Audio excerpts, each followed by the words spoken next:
माझं देवेंद्र फडणवीसांना एक आव्हान आहे की नागपूरच्या दंगलखोरांच्या संदर्भात त्यांनी सांगितलेलं आहे, दंगलखोरांना सोडणार नाही आणि जे नुकसान झालेलं आहे ते दंगलखोरांकडून आम्ही त्याची भरपाई करू. काल रात्री खारमध्ये दंगलखोरांनी जे नुकसान केलेलं आहे त्या दंगलखोरांना तुम्ही सोडणार आहात की नाही, आणि जे नुकसान झालंय ते तुम्ही या दंगलखोरांकडून भरून घेणार आहात की नाही, हा एक सामान्य जनतेचा प्रश्न आहे. महाराष्ट्राच्या राजधानीत तुम्ही गुंडाराज चालवताय.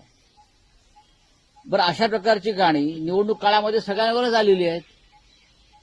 रिक्षावाला, दाढीवाला, गद्दार, गुवाहाटी, तुम्ही गाणी पहा त्या काळातली, आमच्यावर केली आहेत, त्यांच्यावर केली आहेत, केलेली आहेत ना. मग आता एवढी सुरसुरी का आली काही लोकांना, कशा करता आली?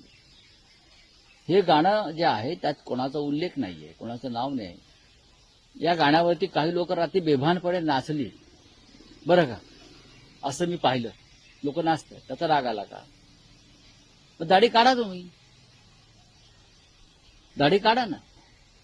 तुम्हाला दाढीच्या विषयी एवढं, स्वतःच्या दाढीविषयी म्हणजे सगळ्या दाढ्या माझ्याच आहेत, तो ज्या दाढीवाल्यावरती कोणी काय म्हणतंय ते माझ्यावरच बोललं जातंय असं त्यांच्या समर्थकांना वाटत असेल तर त्यांच्या समर्थकांनी दाढ्या सपासट करून टाकाव्यात.